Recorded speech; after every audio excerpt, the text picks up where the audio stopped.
Hello नमस्कार दोस्तों, कैसे हो आप लोग। तो आज हम बात करने वाले हैं एक टॉपिक के बारे में, मलेरिया पैरासाइट, उसकी लाइफ साइकिल, क्लिनिकल सिग्निफिकेंस।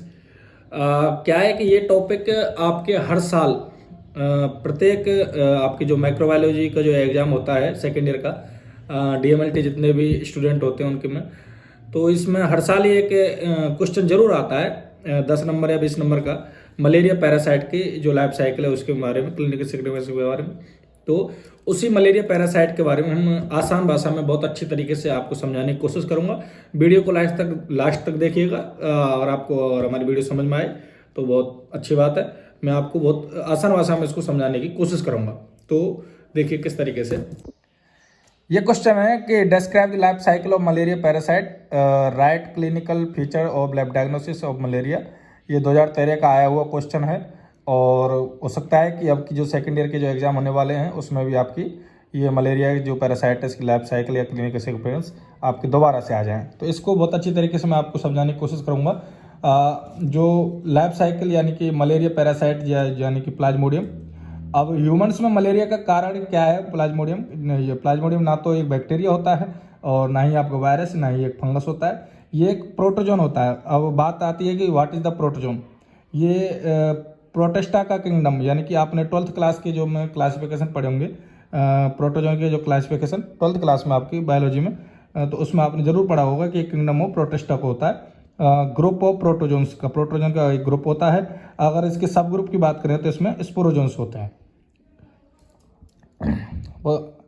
अब प्लाज्मोडियम की जो डिफरेंशियल स्पीसीज होती हैं वो होने को तो वैसे तो आपकी ओरिजिनलिटी में 3 होती हैं, बाकी आपकी 4 काउंटिंग की जाती हैं, क्योंकि आपकी जो इंडिया में है वो प्लाज्मोडियम ओवल आपकी डज नॉट अकर, यानी कि इंडिया में आपकी प्लाज्मोडियम ओवल है वो उस स्पीसीज को नहीं मानते हैं। तो इस तरीके से आपकी प्लाज्मोडियम बाइवेक्स, प्लाज्मोडियम मलेरियाई, प्लाज्मोडियम ओवल और प्लाज्मोडियम फाल्सिफेरम होती है। और प्लाज्मोडियम फाल्सिफेरम जो आपकी जो स्पीसीज होती है वो आपकी मोर डेंजरस स्पीसीज होती है, यानी कि सीरियस कंडीशन वाली जो स्पीसीज होती है वो आपकी प्लाज्मोडियम फाल्सिफेरम होती है ह्यूमन बॉडी में।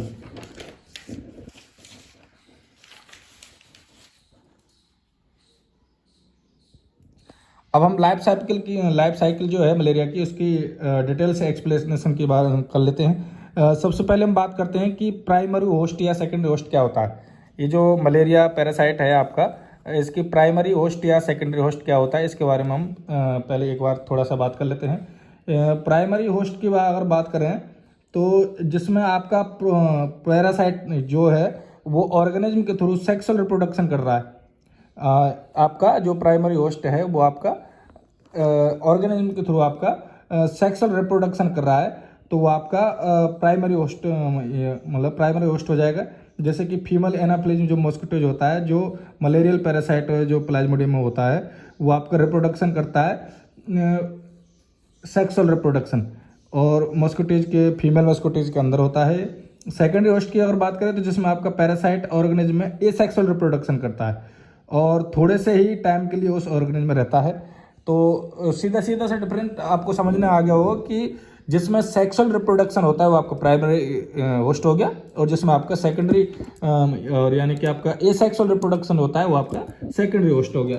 तो और सेकेंडरी होस्ट में क्या होता है, ये आपके थोड़े से समय के लिए ऑर्गेनिज्म में रहता है। अब लाइफ साइकिल में बात कर लेते हैं किसकी, मलेरिया की। तो इसमें अगर आपका सबसे पहले तो आपका जो मॉस्किटोज है फीमेल एनाफ्लिज, वो आपकी बॉडी को काटेगा। जैसे ही आपकी बॉडी में उसने काटा तो आपके जो सलाइवा है, उसका जो मॉस्किटोज का सलाइवा है वो आपके स्पोरोजोइड इन द मैन, जो आपकी स्पोरोजोइड है यानी कि सलाइवा, वो आपके आदमी के अंदर जिसको आप मॉस्किटोज ने काटा है उसके अंदर ये आपके इंटर कर जाएगा, और प्रीइथोसाइट या एक्सोइथोसाइट साइकिल में लीवर के अंदर इफेक्ट करेगा। लीवर में जो आपकी हेपेटोसाइट सेल हैं उनको इफेक्ट करेगा। जो आपकी जो सलाइवा या स्पोरोजोइट है मैन में अंदर इंटर की है मॉस्किटोज की, वो आपकी हेपेटोसाइट सेल जो है लीवर के अंदर उनको इफेक्ट करेगा और मीरोजॉइड के थ्रू आपके बाहर निकलेगा। अब मीरोजॉइड आपकी आरबीसी में ज़्यादा से ज़्यादा संख्या में बनेंगी। ज़्यादा से ज़्यादा संख्या में अगर आपकी मीरोजॉइड आपके बॉडी के अंदर बनेंगी तो जो आरबीसी को तोड़ने का काम करेंगी, जिससे मीरोजॉइड क्या है, फॉर्म में हो जाएगी आपकी erythrocyte cell cycle in the RBC को तोड़ने का काम करेगी आपकी मीरोजॉइड। इससे ट्रोफोजॉइट, साइजॉइट और मीरोजॉइड बाहर निकलेंगे और इसके बाद फॉर्म में हो जाएगी आपकी रिलीज ऑफ मीरोजॉइड फिर दोबारा से आपके फॉर्म में निकलेगी।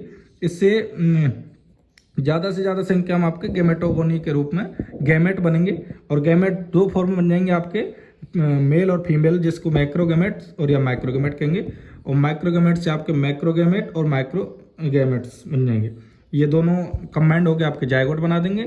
जायगोट के बाद आपके उकाइनेट से ओसिस्ट और स्पोरजोइड्स। जो स्पोरजोइड्स हैं अब वो दोबारा से आपके मॉस्किटोज के अंदर इंटर कर जाएंगे। जिस मॉस्किटोज ने आपको काटा है और जिससे सलाइवा के थ्रू आपके बॉडी में इंटर किया है, वही सलाइवा अगर आपके जिस पेशेंट के मलेरिया है और उसी पेशेंट को अगर ठीक ठाक अगर मच्छर अगर काट जाता है तो सलाइवा आपके उस मॉस्किटोज के अंदर इंटर कर जाता है, वही ये फॉर्म हो जाती है आपकी स्पोरजोइड आपके इंटर कर जाती है बर्ड ऑफ मॉस्किटोज के अंदर। ये आपकी लाइफ साइकिल के बारे में मलेरिया की बात हो गई। डेफिनेटिव होस्ट आपको मालूम ही होगा, फीमेल एनाफ्लीज मॉस्किटोज होता है, 4 आपकी प्लाज्मोडियम की स्पीशीज होती हैं। इसके क्लिनिकल फीचर्स हम आपकी अगली वीडियो में बात करेंगे। अगर आपको हमारी वीडियो अच्छी लगी तो आप हमारे चैनल को सब्सक्राइब कर सकते हैं। आगे की जो क्लिनिकल फीचर्स हैं आपके और इसके लैब डायग्नोसिस और microscopic examination, serological test, molecular diagnostic, haematological investigation, treatment, ये सब आपकी अगली वीडियो में बताएंगे। तब तक के लिए नमस्कार, धन्यवाद, सत श्री अकाल।